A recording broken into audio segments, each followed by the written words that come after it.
Hey guys, John here. Today we're in Hive 2, and I want to kick off the week by making a very cool ARP and show you why I like using Hive 2, not to mention the great CPU usage.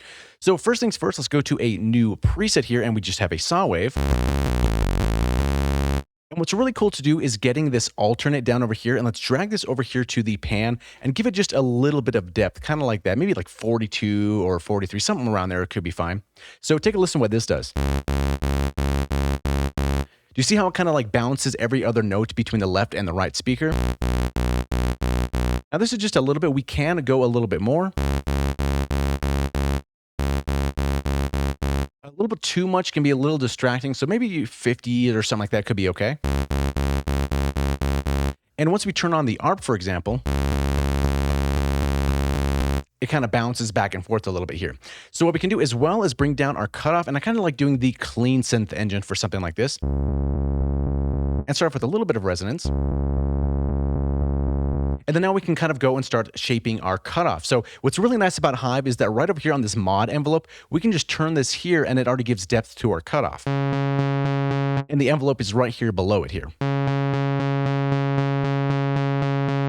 So based upon this, we can go a little bit further and start using the sequence mod. So if you go over here into the ARP sequencer, which we already are, under the sequencer tab, if we select this here on mod and we press play or play a note, we can see that it's kind of going through the sequencer, but it's not actually doing the sequencer. It's just using this mod lane, which is really nice, which is this guy down over here. So for example, we can attach this to our resonance. So down here in the matrix on maybe an empty one here, let's grab none and let's bring this to the resonance. So where it says none here on the top left, we can click this and then we need to navigate to sequence mod, which is up here at the top. So now we can give this a little bit of depth, something like that.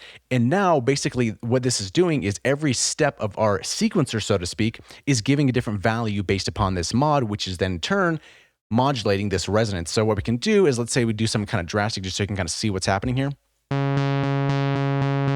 See how like the resonance is popping a little bit? Let's give it a little bit more depth as well.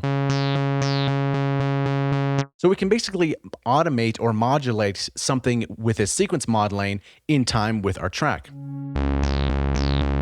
So not that much. Let's maybe bring this down a little bit and kind of give some random values, something, you know, kind of just a little strange, something like this here. And we can always utilize the other 16 if we want to do that, but I think 8's kind of fine for now.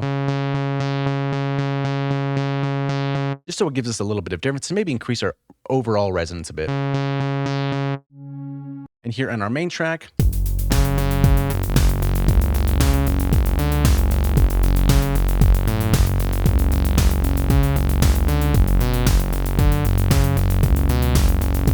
okay, so now maybe we want to add a little bit of unison, so let's take a listen to see how that would be. Maybe a little bit of detune.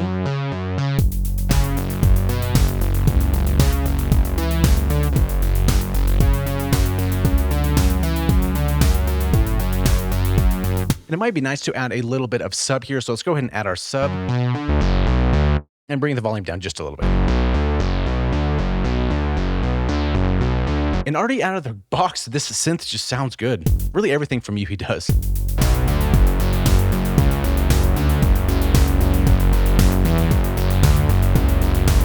And really, other than a lot of tracks I use Hive quite frequently. I probably have like 15 almost, or maybe 20 different instances of Hive because it just runs so well and it sounds so good. And it's just easy to use. Everything's kind of right in front of you.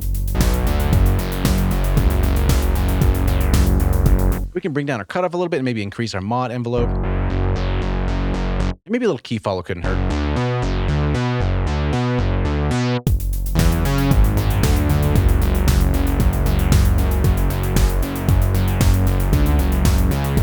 In Arps, what I really like doing is using 2 octaves instead of 1.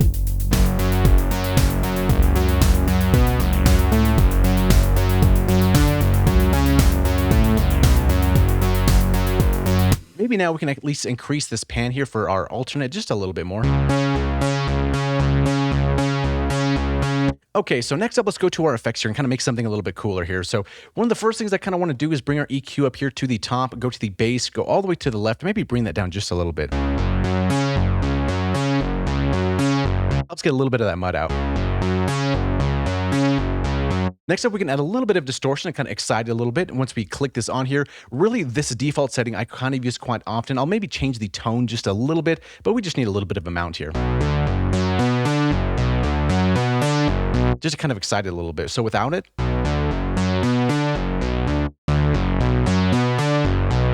it's a little subtleties in life.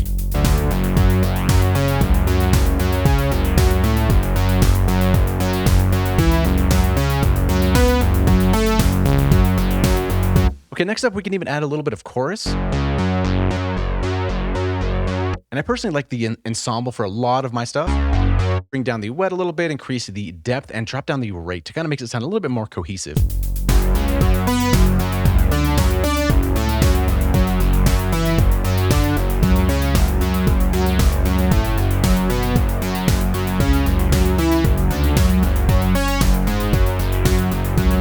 Okay, so next up, we can use the reverb here in the box. I prefer usually using an external reverb to kind of keep most of my tracks, most of my things kind of more in the same room, make a little bit more sense. Plus, I think it just sounds a little bit better that way. So next, what we can do is go to the compressor. And this thing kind of pops on a little bit loud, so you might have to turn the volume down because you get a little bit of increased volume. So let's bring the volume down just a bit here and increase the amount.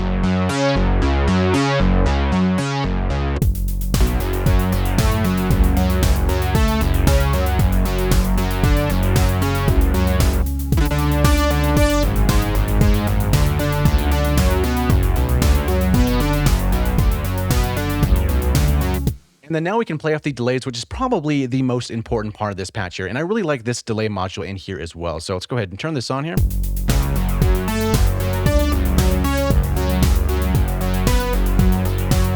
Increase up the diffuse here, and then maybe a little bit more feedback. And then we do need to EQ it, so drop the low pass down just a little bit, and then the high pass quite a bit. We don't want that low end kind of just delaying and delaying. It can get kind of gross.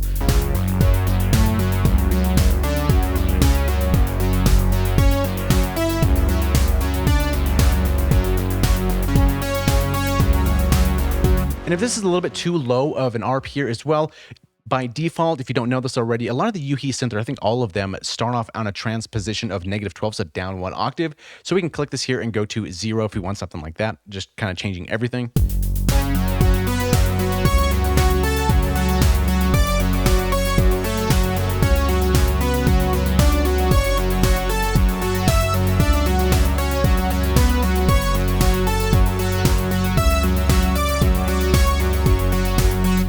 So for the most part, I would kind of call this patch close to done, but there's a couple things that we can kind of slowly change to kind of fit our track here. So if you had this preset out of the box,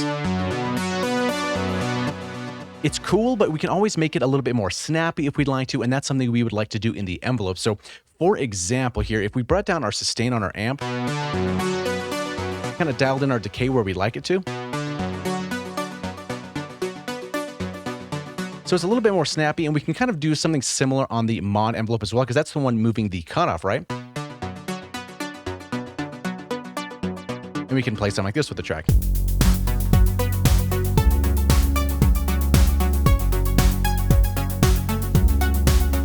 And by doing something like this, it kind of lets the delays take a little bit more of the sound space, instead of having them such long, kind of washed away and kind of in the background. So a snappier envelope here in our amp and our mod will really kind of showcase those delays.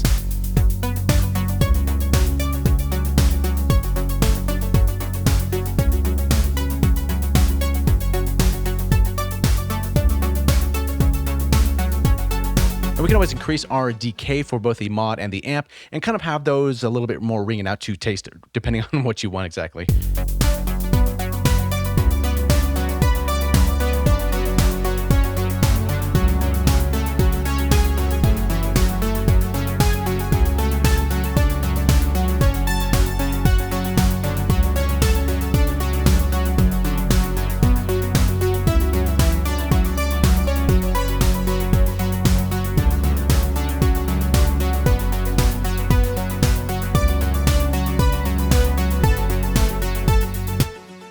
And it's really that quick. That's another thing I really like about Hive is generally, depending on this type of patch and different synths, it could take a little bit longer to dial in.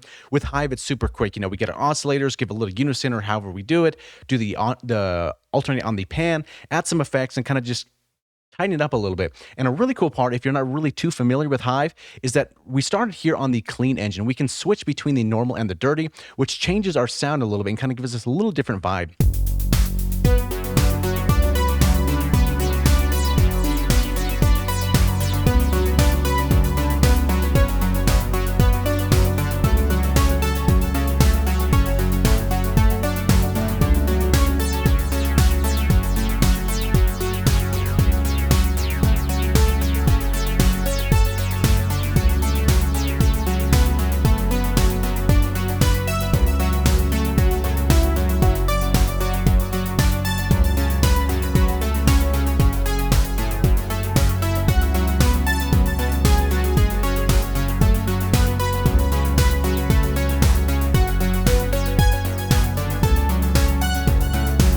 So yeah, that's a fun patch you can play around with all day. And we didn't even really touch some of the other stuff like the shape sequencer or even, I don't know, different modulation stuff. It's so easy and quick to get a good sound out of Hive, but don't let that fool you because even though it looks simplistic, there's a lot of other stuff under the hood, which we might go over a little bit later, or you can watch the course that we're doing at the moment. So yeah, if you'd like to get this patch, there's a link in the video description below. I'll try to think of a cool name before I upload it. So yeah, thank you for watching. Hopefully you'll learn something and we'll see you in the next video.